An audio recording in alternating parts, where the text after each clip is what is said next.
नमस्कार साथियों, स्वागत है आपका क्वांटिटेटिव टेक्निक्स इन इकोनॉमिक्स इस क्लास में। हमने चर्चा कर रही सेंट्रल टेंडेंसी के मेजर्स की और उसमें माध्य और माध्यिका की चर्चा हमने कर ली थी। आज हम चर्चा करेंगे बहुलक की, जिसको अंग्रेजी में कहा जाता है मोड या भूयिष्ठक हिंदी में। तो केंद्रीय प्रवृत्ति ज्ञात करने का एक और महत्वपूर्ण माप भूयिष्ठिक अथवा बहुलक है। जो मूल्य श्रेणी में सबसे अधिक बार आता है उसी मूल्य को बहुलक कहते हैं। इसका आशय यह है कि जिस मूल्य की आवृत्ति सबसे अधिक होती है वही मूल्य बहुलक कहलाता है। उदाहरण के लिए यदि पुरुषों द्वारा 7 नंबर का जूता सबसे अधिक लोगों द्वारा पहना जाता है तो 7 आकारी बहुलक होगा। बहुलक की कुछ महत्वपूर्ण परिभाषाएं। डॉक्टर बावले के अनुसार किसी सांख्यिकीय समूह में वर्गीकृत मात्रा का वह मूल्य जो अर्थात मजदूरी, ऊंचाई, अन्य किसी मापने जहाँ पर पंजीकृत संख्याएं सबसे अधिक हो, भूयिष्ठ अथवा अधिक घनत्व का स्थान या सबसे महत्वपूर्ण मूल्य कहलाता है, यानी कि बहुलक का मूल्य कहलाता है। प्रोफेसर कैनन के अनुसार भूयिष्ठक एक वह मूल्य होता है जिसकी पुनरावृत्ति श्रेणी में सबसे अधिक बार हुई हो। उपयुक्त परिभाषाओं से स्पष्ट हो जाता है कि बहुलक वह मूल्य होता है जो श्रेणी में सबसे अधिक बार आता है। बहुलक अंग्रेजी शब्द जेड अथवा M0 द्वारा व्यक्त किया जाता है। तो इसको अंग्रेजी में MODE मोड कहते हैं, इसलिए इसको M0 या जेड से व्यक्त किया जाता है। बहुलक के कुछ गुण, बहुलक की कुछ प्रॉपर्टीज या विशेषताएं होती है जिनकी बात कर लेते हैं। सरल और लोकप्रिय, यह एक सरल और लोकप्रिय माध्य है। कुछ परिस्थितियों में तो इसकी गणना केवल निरीक्षण मात्र से ही हो जाती है। दैनिक जीवन में काफ़ी ज़्यादा लोकप्रिय है। दैनिक उपयोग की वस्तुएं जैसे सिलाई वस्त्र आदि में औसत आकार का आशय बहुलक से ही होता है। दूसरा है सर्वोत्तम प्रतिनिधित्व। बहुलक श्रेणी का वह मूल्य होता है जिसकी पुनरावृत्ति सबसे अधिक बार श्रेणी में होती है, तो यह श्रेणी का सबसे अच्छा प्रतिनिधि होता है। इसका मूल्य भी श्रेणी के मूल्यों में से ही एक होता है। तीसरा है चरम मूल्यों का न्यूनतम प्रभाव। बहुलक का एक महत्वपूर्ण गुण यह भी है कि यह श्रेणी के चरम मूल्य से ज़्यादा प्रभावित नहीं होता है। सामान्यतः माध्य पर चरम मूल्यों का बहुत अधिक प्रभाव पड़ता है। फिर चौथा है सभी आवृत्तियों की गणना आवश्यक नहीं। इसकी गणना करने के लिए श्रेणी के सभी मूल्यों की आवृत्ति जानने की आवश्यकता नहीं होती है। केवल भूयिष्ठक मद के आगे पीछे की आवृत्तियों से ही काम चल जाता है, इससे इसकी गणना हो पाती है। अब बात करते हैं बहुलक की सीमाओं की या दोष की। तो अनिश्चित और अस्पष्ट, इसका सबसे बड़ा दोष इसकी अनिश्चितता, और यदि श्रेणी के सभी मूल्यों की आवृत्ति समान हो तो इसकी गणना करना संभव नहीं हो पाता है। साथ ही कई बार श्रेणी में एक से अधिक बहुलक होते हैं, तो इस प्रकार इन सब स्थितियों में माध्य की अनिश्चितता को दर्शाते हैं। दूसरा बीजगणितीय विवेचन का अभाव। माध्यिका की तरह माध्य में भी यह दोष पाया जाता है कि इसका बीजगणितीय विवेचन संभव नहीं है। इस दोष के कारण इस माध्य का अनेक सांख्यिकीय रीतियों में बहुत कम प्रयोग किया जाता है। तीसरा है गणना क्रिया में जटिलता। यदि बहुलक का निर्धारण निरीक्षण विधि से हो जाए तो वो सरलतापूर्ण होता है, लेकिन अन्य समूहीकरण अथवा अंतर्ग्रहण क्रियाओं के द्वारा इसकी गणना करना सामान्य व्यक्ति के लिए बहुत कठिन कार्य हो जाता है, तो इस प्रकार से जटिल भी है। अब बहुलक की उपयोगिता देखते हैं, महत्व क्या है। तो बहुलक के अनेक दोषों के बावजूद इसका महत्व कम नहीं हो पाता है। दैनिक जीवन और व्यावसायिक क्षेत्र में अत्यंत लोकप्रिय माध्य है। जहां वितरण में सर्वाधिक लोकप्रिय मूल्य की जानकारी प्राप्त करना हो वहां पर सर्वश्रेष्ठ माध्य बहुलक रहता है। व्यावसायिक क्षेत्र में व्यापारिक पूर्वानुमान लगाने के लिए, व्यापारिक प्रक्रिया के आदर्श समय की गणना करने, आदर्श मजदूरी का निर्धारण करने आदि में इसका उपयोग सर्वश्रेष्ठ माना जाता है। विभिन्न उत्पादक वस्तुओं की लोकप्रियता का अनुमान भी बहुलक के माध्यम से ही लगाया जाता है। मौसम संबंधी पूर्वानुमान भी बहुलक द्वारा ही लगाए जाते हैं। जब तक औसत ग्राहक, औसत व्यय, टेलीफोन कॉल के दैनिक औसत की बात करते हैं तो हमारे अभिप्राय प्राय ग्राहक की बहुलक संख्या, बहुलक आय, बहुलक व्यय और बहुलक टेलीकॉल आदि से ही होता है। इस प्रकार हमारे दैनिक जीवन में बहुलक का बहुत बड़े पैमाने पर उपयोग किया जाता है। अब बात करते हैं बहुलक की गणना विधियों की। तो व्यक्तिगत और खंड श्रेणी में बहुलक की गणना कैसे की जाती है। सबसे पहले व्यक्तिगत श्रेणी में, इस श्रेणी में बहुलक ज्ञात करने की 3 विधियाँ हैं। पहले है निरीक्षण द्वारा। इस विधि में सभी मूल्यों का निरीक्षण करते हैं तथा जो मूल्य सबसे अधिक बार आता है वही बहुलक हो जाता है। दूसरी विधि है व्यक्तिगत श्रेणी को खंडित श्रेणी में बदल करके। जब श्रेणी में कुछ पद 2 से अधिक बार आते हैं तो श्रेणी को खंडित में बदलकर बहुलक की गणना की जाती है। अब अविच्छिन्न श्रेणी में बदलकर, यदि श्रेणी के सभी पद एक बार ही आए तो उस अवस्था में बहुलक की गणना करने के लिए श्रेणी को अविच्छिन्न श्रेणी में बदल देते हैं। फिर अविच्छिन्न श्रेणी की प्रक्रिया के अनुसार बहुलक की गणना की जाती है। अब उदाहरण देखते हैं कि किस तरीके से व्यक्तिगत श्रेणी में बहुलक ज्ञात करते हैं। तो 10 कर्मचारियों की मासिक आय नीचे दी हुई टेबल में है, तो वहाँ बहुलक ज्ञात कर रहे हैं। मासिक आय 2000, 2220, 1800, 2000, 1600, 2100, 2000, 2400, 2000 और 1900। तो उपयुक्त उदाहरण में देख रहे हैं 2000 वाले मासिक आय वाले 4 कर्मचारी, तो यह कर्मचारियों की सर्वाधिक संख्या है इसमें। इस प्रकार से 2000 मासिक आय या बहुलक आय हमारे इसमें हो गई है, तो जेड बराबर 2000 हो जाएगा। एक और एग्जाम्पल लेते हैं जिसमें कि संख्याएं दी हुई हैं, तो 9, 2, 7, 4, 8, 6, 10 और 11। तो इसमें कोई बहुलक ढूंढना हो तो इसमें क्योंकि सभी संख्या एक एक बार आई है तो इसमें कोई भी बहुलक उपस्थित ही नहीं है, तो बहुलक यहाँ इल डिफाइंड या अस्पष्ट है। तीसरा उदाहरण लेते हैं। निम्नांकित श्रेणी में जूतों का आकार दिया हुआ है तो ग्राहकों द्वारा पहना जाता है। बहुलक ज्ञात करना है, तो इसमें संख्याएं दी हुई है 4, 3, 4, 5, 6, 7, 6, 4, 5, 7, 3, 7, 8, 7, 9 और 6। तो ये बहुत सारी संख्याएं बहुत बार रिपीट हो रही हैं, तो इनको अपन एक टेबल बनाएंगे, उसमें जूते का आकार और जूते का साइज और ग्राहकों की संख्या देखेंगे, खंडित श्रेणी में कन्वर्ट करेंगे इसको। तो 3 नंबर के जूते 2 बार रिपीट हुए, 4 नंबर 3 बार, 5 नंबर 2 बार, 6 नंबर 3 बार, 7 नंबर 4 बार और 8 नंबर 1 बार और 9 नंबर भी 1 बार। तो इस तरीके से ये साइज है। तो हमारे पास सबसे ज़्यादा कितने का आ रहा है? 7 नंबर का 4 बार। तो अधिकतम आवर्ती 4 है जिसका मूल्य 7 है, तो जूतों का बहुलक आकार 7 या जेड का आकार हमारा 7 हो जाएगा। अब देखते हैं खंडित श्रेणी में किस तरह से बहुलक की गणना करते हैं। तो 2 विधियां हैं, निरीक्षण विधि और समूहन विधि।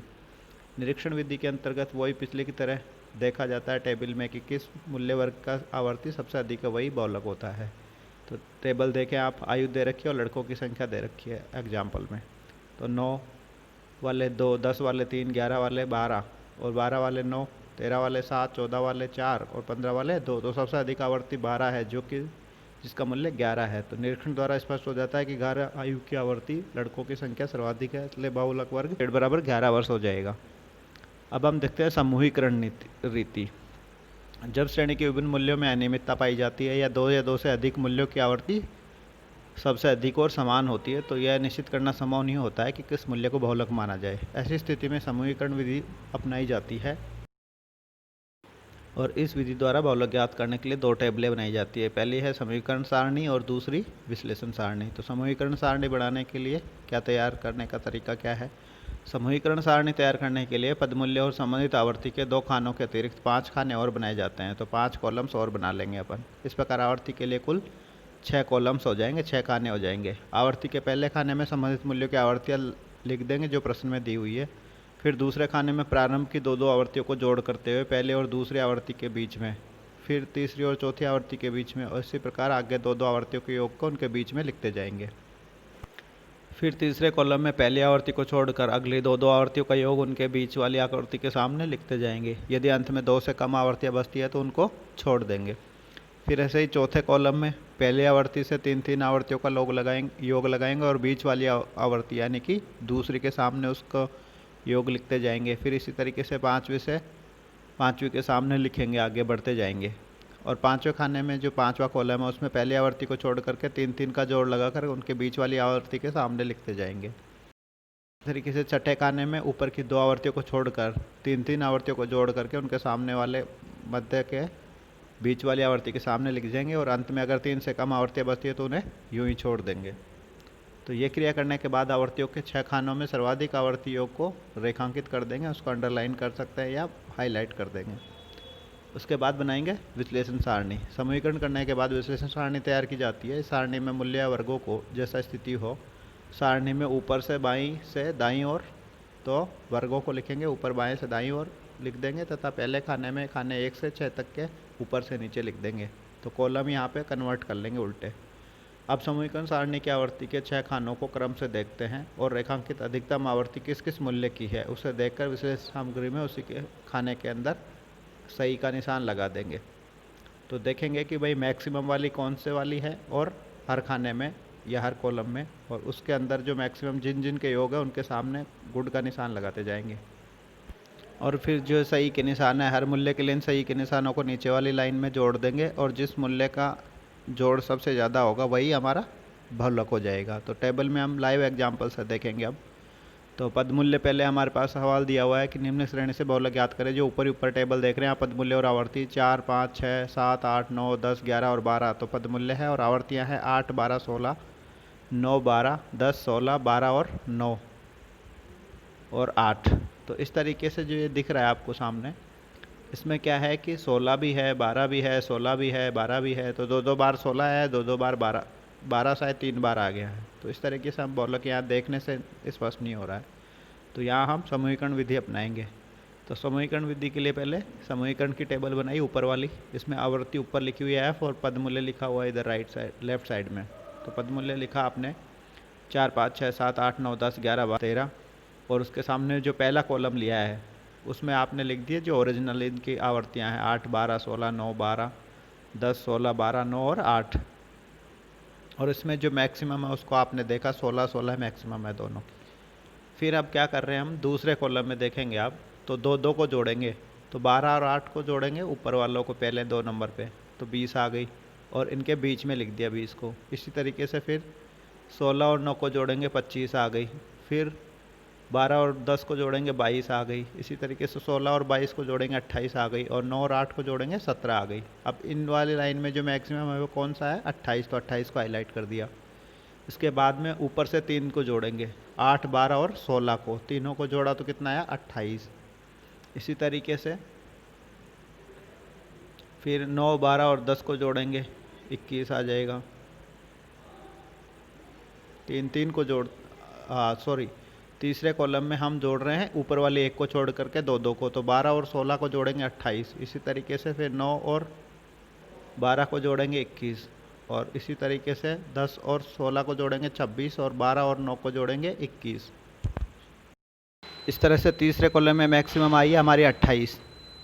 अब चौथे कॉलम में क्या किया है ऊपर से 3 को जोड़ा है 8, 12 और 16 को जोड़ा तो 36 आ गया आपका। इसी तरीके से 9, 12 और 10 को जोड़ा 31 आ गया और 16, 12 और 9 को जोड़ा तो 37 आ गया। तो चौथे कॉलम में मैक्सिमम आ रही है 37, तो इसको हाईलाइट कर दिया। इसके बाद पांचवें कॉलम में क्या किया आपने ऊपर से एक छोड़ के फिर 3 को जोड़ा तो 12, 16 और 9 इनको जोड़ा तो 37 आ गया। इसी तरीके से 12, 10 और 16 को जोड़ेंगे 38 आ जाएगा और 12, 9 और 8 को जोड़ेंगे 29 आ जाएगा। तो इसमें मैक्सिमम 38 आ रही है, इसको हाईलाइट कर दिया। इसके बाद में ऊपर से 2 छोड़ के 3 को जोड़ा तो उसमें 16, 9 और 12 को जोड़ा तो वो आपके आ गई 37। इसी तरीके से फिर 10, 16 और 12 को जोड़ा 38, तो इसमें 38 मैक्सिमम है तो 38 को हाईलाइट कर दिया। अब देखेंगे, अब हम देखते जा रहे हैं तो ऊपर जो है 4, 5, 6, 7, 8 पद मूल्यों को 4 से 13 तक लिख लिया और उसके खाने लिख लिए 1, 2, 3, 4, 5, 6। तो पहले वाले मैक्सिमम किसका है 6 वाले के सामने है एक तो 16 और 10 वाले के सामने, तो 6 के सामने एक गुड का निशान लगा दिया और 10 के सामने गुड का निशान लगा दिया। उसके बाद दूसरे कॉलम में हमने देखा 28 वाला है, तो 28 वाला किसके सामने है 10 और 11 के सामने, तो 10 और 11 के सामने दूसरे कॉलम में आप दूसरे लाइन में देखेंगे खाने में 10 और 11 के सामने सही का निशान लगा दिया गया है। इसके बाद तीसरे कॉलम में अधिकतम कहाँ पे आ रहा है 28 आ रहा है, तो 28 किसका योग है एक को छोड़ करके दूसरे 5 और 6 का, तो 5 और 6 के सामने तीसरे कॉलम में सही का निशान लगा दिया। इसी तरीके से चौथे का देखेंगे, चौथे कॉलम में अधिकतम 37 है, तो 37 किसका योग है 37 आपके सामने आ रहा है 10, 11 और 12 का, तो चौथे में 10, 11 और 12 का सामने सही का निशान लगा दिया एक एक। इसी तरीके से पांचवें कॉलम के लिए भी लगा दिया 38 के सामने वालों के, 38 के सामने वालों के सामने के लगा दिया है पांचवें कॉलम में भी, पांचवें कॉलम में लगाया है 8, 9 और 10 के सामने। इस प्रकार से छठवें के लिए 38 है, 38 के सामने ये किसका है ये आपके आ रहा है 9, 10 और 11 का योग है। तो इस तरीके से अब सबका जोड़ करेंगे तो 5 वाले में 1 आ गया, 6 वाले में 2 आ गया, 8 वाले में 1, 9 वाले में 2, 10 वाले में सबसे ज़्यादा आ रहे हैं 5, 11 वाले में 3 और 12 वाले में 1। तो सबसे ज़्यादा जो सही के निशान जिसमें आए यानी कि 10 के लिए आए ना 5, तो यहाँ बहुलक का मूल्य हो जाएगा 10। तो इस तरीके से समूहीकरण विधि के द्वारा हम बहुलक ज्ञात करते हैं खंडित श्रेणी में। इसी विधि से बाद में हम बहुलक वर्ग का निर्धारण भी करेंगे सतत श्रेणी में। इस तरह विश्लेषण तालिका से हमें पता लगता है कि 10 के सामने सर्वाधिक 5 सही के निशान है, इसलिए इसकी आवृत्ति सर्वाधिक हो गई और ये बहुलक का वैल्यू 10 आ गया है। सतत श्रेणी में बहुलक की गणना की चर्चा करेंगे हम अगले वीडियो में। देखते रहिए, धन्यवाद।